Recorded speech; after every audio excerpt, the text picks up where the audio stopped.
Metal Army America welcomes in IHSAHN for an interview. IHSAHN, good afternoon. Thanks for spending some time with us. I wanted to say, first of all, Eremita clearly marks a new chapter in your career, and I just wanted to ask, first of all, how is the writing process for this album different than the previous three? New album is kind of, how can I say, detached from the rest of them, in the sense that the three first albums I decided early on I wanted to do like a trilogy, basically because I was starting over when I did start my solo career, and I wanted to give myself three albums to kind of carve out a new musical foundation for myself. I didn't want to make it all happen in just one album. And but by the time I reached the third album, after I kind of ended up musically where I wanted to be. It's still a very hard-hitting kind of metal foundation in a sense, but with kind of a playroom for more creative outlets as well, and some experimentation. And as a result of that, I guess I felt quite confident when starting the approach with Eremita, and it was different in that during the process of doing the three first albums, I developed some methods and approaches to how I go about it, especially since it's typical band music in a sense, but I mostly do it alone. So I need to approach things in a different way. I see. Great answer, thank you. And I was also going to ask, is Eremita a concept record? It seems like it could be. It's a concept record in the sense that as a music fan myself, I prefer albums that are cohesive and are not just. I don't want to make a collection of songs on an album that I happen to write in that period of time. I want them to be part of a whole as an album, and in that sense, it's a concept album. I could explain it further a bit with again the methods of how I approach things. I mean, when I finish an album, I now usually have ideas for the next ones already, but over a period of time, I kind of collect kind of sonic impressions that I feel strongly about. There are some kind of images and scenarios that I find interesting and I find inspiring.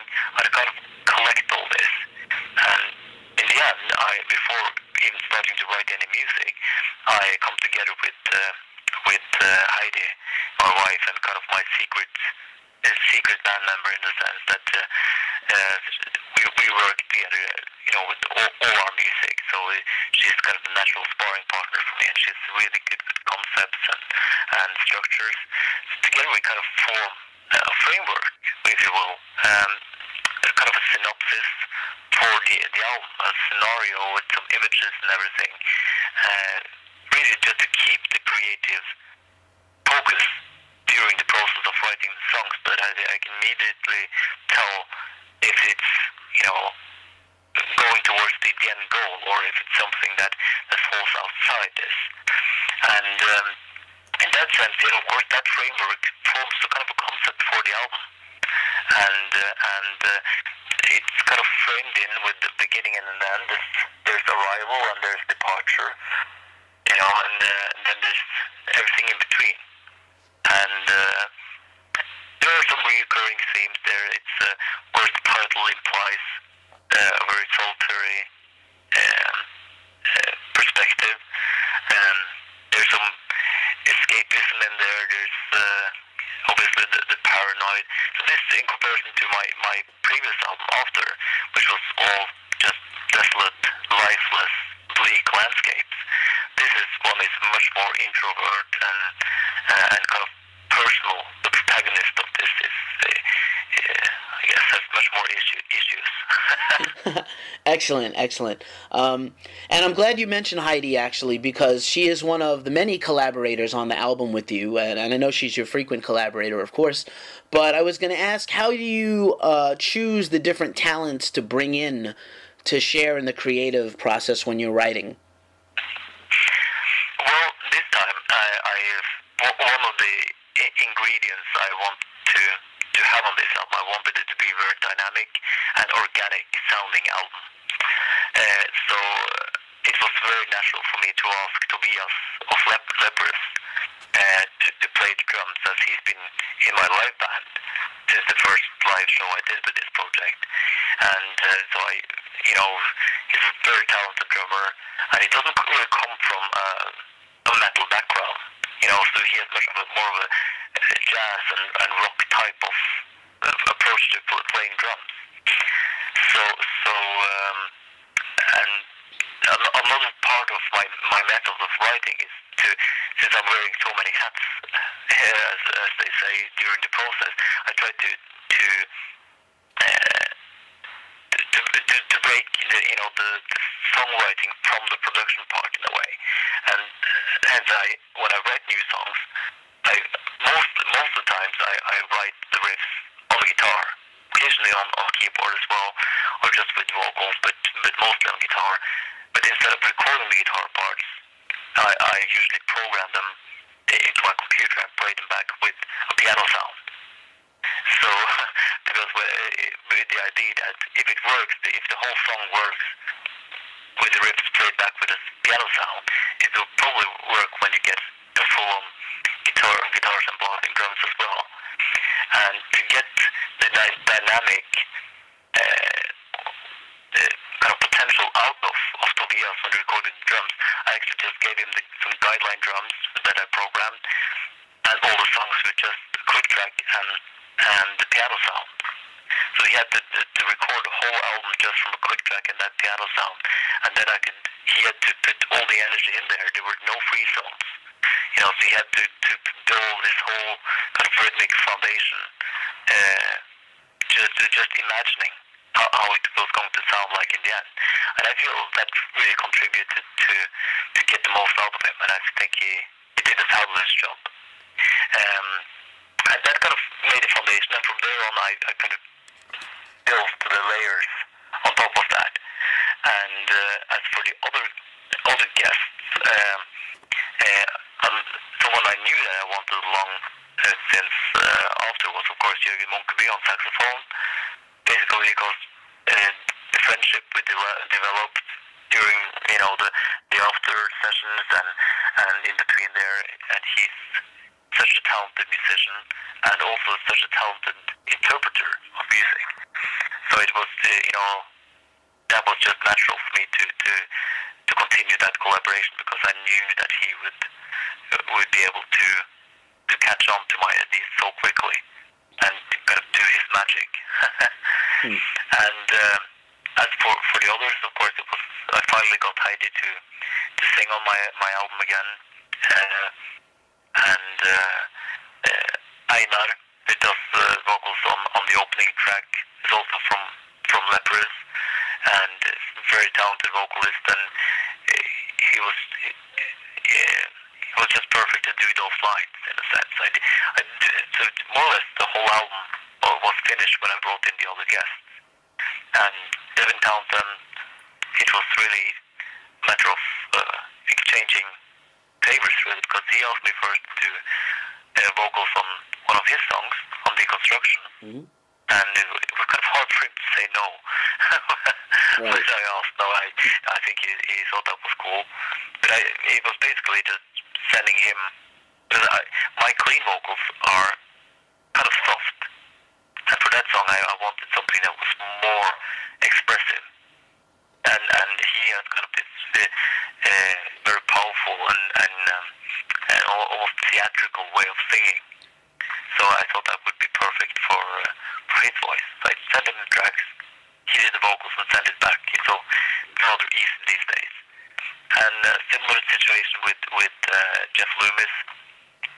He asked me to do vocals on his new solo album, and I asked him to do a solo on The Eagle and the Snake, which I felt that part, that solo part that I planned would be perfect for his type of playing.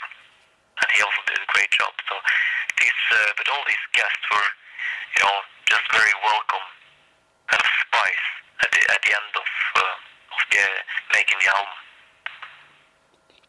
That's amazing. Thanks for sharing all that. And you have also been a guest, as you mentioned, on other people's albums. Is there an artist out there you haven't had a chance to work with yet, but you'd love to? I can't think of anyone, in particular. There are several artists that I have, great respect for, and that probably could, do something, worthwhile with. But there's nothing in particular, apart from maybe at some point making an album with Rob Halford. Because I've been in touch with him sometimes, or he actually approached me about that, making that we could maybe do an album together at some point. Wow, that would be awesome. Of course, it would be really cool. But of course, since then, we talked about it for the first time. He rejoined Judas Priest, so it's kind of doing a very busy part of life. Of course, of course. That would be amazing to hear you and Rob Halford and what you could put together. That would be crazy. In the best possible sense. Remind him. Surely. If I get to talk to Rob, I will mention it. And I was also going to ask you lyrics. Your lyrics are terrific and very deep and seem very well thought out and expressive. As opposed to when you started out in metal, where do you get your lyrical inspiration from today? I guess by this point it's just a mix-up of everything that has inspired me over the years, I guess. I mean, the first two solo albums I did were very deliberately, very direct, and very Nietzsche inspired. And whereas my after and given its concept that there was no sign of life, the whole approach is much more symbolic. And for this album, I guess I've taken much more lyrical kind of images in relation to these scenarios that I talked about initially. That's why it's with arrival. There's someone arriving to this special place, dealing with stuff. There's the imagery of digging. There's this shovel, the sound of a shovel that comes through the album. There's the digging of graves and there's the catharsis in there. But it's become more symbolic in a sense. And I think Nietzsche is still on the cover. I ended up with a picture of Nietzsche on the cover, and so of course underlying is of course a lot of my own thinking and my own kind of ideals and everything. But I don't think my lyrics now are more. It's really hard to explain. I'm not sure if I make any sense here, but it's more a mix of some of the lines may just be kind of emotional expressions, not meant for any interpretation beyond the kind of image they express. And other lines in the same lyric can be more of symbolic value and make sense to me. But that's the thing that I try to when I write and both lyrics and music now, I try to skip most of the analytical part. Because especially when I work alone like this and I work in a studio environment and you can be very analytical and practical to everything. I try to my best extent to skip all the analytical parts and because it doesn't really matter if you can analyze it best. I mean, it's in the end, now that everybody has a computer, you can make perfect sounding recordings and everything is perfectly in time and perfectly in tune. In the end, what matters is what you're able to express. If you channel something that you feel strongly about, whether it's very, very concrete or whether it's something abstract, then probably music and art that I like are usually more abstract. As I think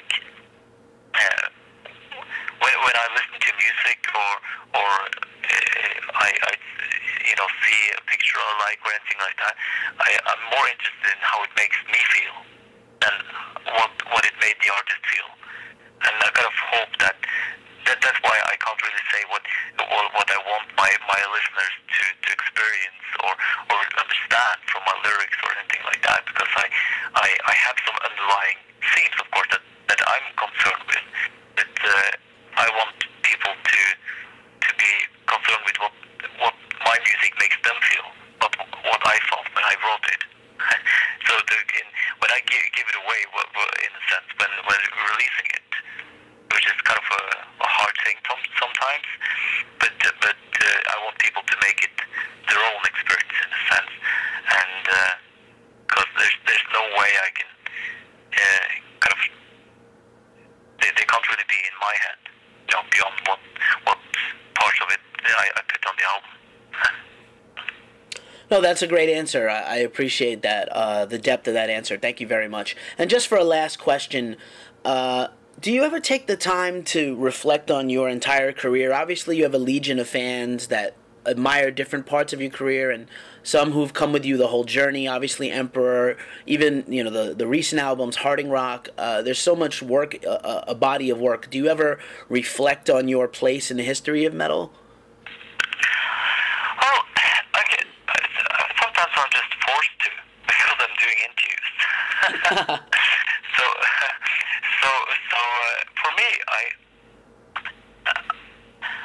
I understand kind of the being a music fan myself. I can understand the nostalgia, of people having a strong relationship to parts of my career.